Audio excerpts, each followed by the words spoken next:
సీతను కనుగొనడానికి రాముడు తన ఉంగరాన్ని హనుమంతుడికి ఇచ్చాడు.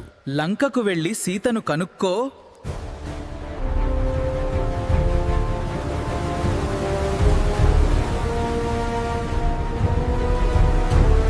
జై Sriram.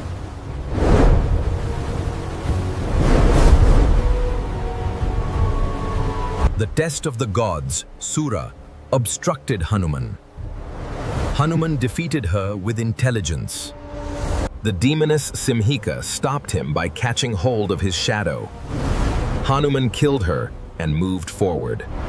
Finally, Hanuman saw the city of Lanka.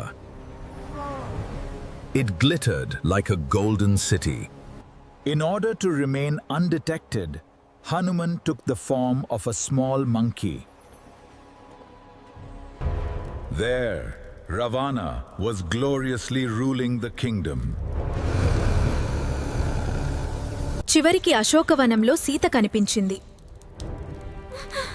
ఆమె రాముడిని గుర్తు చేసుకుంటూ దుఃఖిస్తోంది. Hanuman showed Rama's ring. Oh my lord! Sita Devi regained hope. రాక్షసులు హనుమంతుడి తోకకు నిప్పు పెట్టారు. ఆ నిప్పుతో అతను లంకనే దహనం చేశాడు. The news is confirmed. She is there. The fire has already begun. The time for war is now. Let the battle commence!